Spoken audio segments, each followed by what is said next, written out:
2, 1.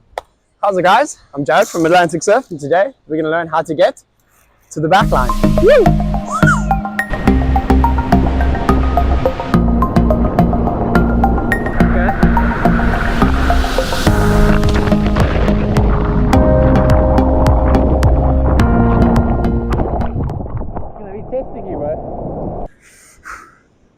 Hey guys, this is the first step to what we're talking about. Stop, look, and listen. What that means is frothing. You want to get down to the beach. I know you want to surf, but get down here, assess your conditions, see what it's all about, see where your people are surfing. I need you to slow down and check it out. Secondly, local knowledge. I want you to listen. Speak to your surfers, someone coming out the water, someone about to go surf. Speak to them, they're here to help you out. And lastly, don't forget to look. See where people are surfing, see where they're paddling out, see where they're getting stuck. Have a look at these things. If you're watching people surf, it's going to be filled with advanced and beginners. If you check out what other people are doing, it's very easy to see where to and where not to go. Once you've assessed your conditions, you can see where you're going to be paddling out. You suit it up, you got your board, start heading in. It's all about timing. Making sure that you're getting in between the sets, getting in between waves, choosing when to duck dive, when to turtle roll, and your other methods of going through waves.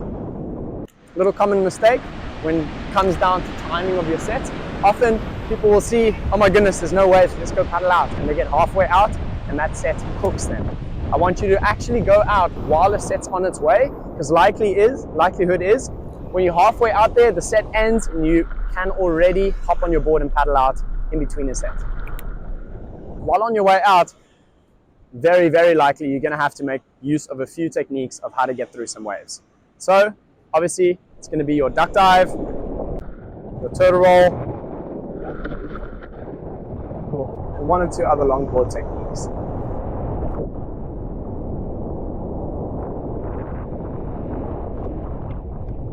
So getting into the duck dive, short and brief, all about technique and timing.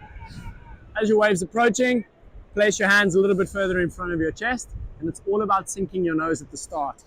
Keep in mind, if you just do a push-up, you're not getting much leverage to sink your nose. So lift your body up nice and high, either with your knee on the board or with your foot on the board. I like to do. Lift your body up as high out of the water as possible. Start sinking your nose, either hands down or grabbing your rail. Once your nose is sunken, timing. As that wave hits your back or you feel it coming over, you're going to pull your chest to the board and kick. The moment you kick, your tail will sink, and that's what's going to shoot your board out the back of the wave. Woo! Next is going to be our turtle roll. Nice and easy, lying on your board, most commonly used on mid-lengths and longboards. Very simple, paddling towards your wave, staying nice and straight towards the wave. As your wave's about to get to you, give yourself enough time to throw your momentum over the board. And once you're there, you're going to be under the water, under your board, holding your nose down. Make sure that you're pulling this down enough, because if it's up, your wave's going to pull you back over. So make sure, wait till you feel your wave go over you, and then pop yourself back on your board. Super important is to make sure that you're facing your wave perpendicularly, 90 degrees. If you deviate from being straight towards the wave, it's very likely that your board is going to be ripped out of your hands to either side. So make sure you're facing the wave head on. Naturally, it's very important that you're holding your board nice and tight. I would always go rather tighter than looser. Make sure your board doesn't slip. And you want to be grabbing a little bit higher than your head. The further to the nose, the better. But obviously, if it's too high, your nose is just or your tail is just gonna stick out the water. So get a nice little grip. I would say 2/3 up the board is perfect. So next, it's a little pop over trick with the longboard. I don't know the name for it, but how it works is you're paddling towards your wave, fairly sizey whitewash.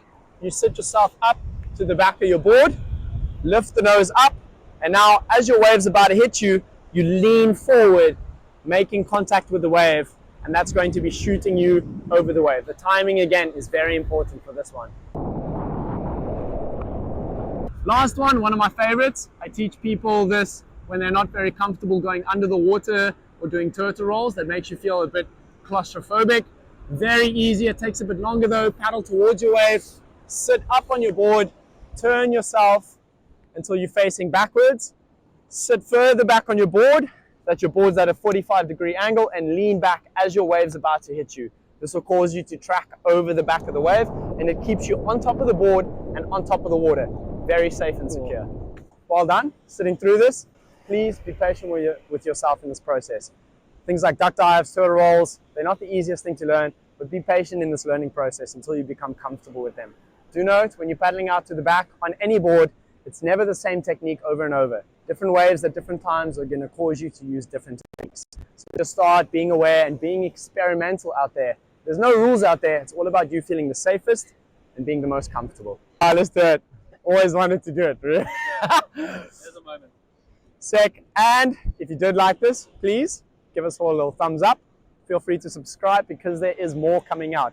Unlimited amounts of knowledge out there brought to you by Atlantic Surf.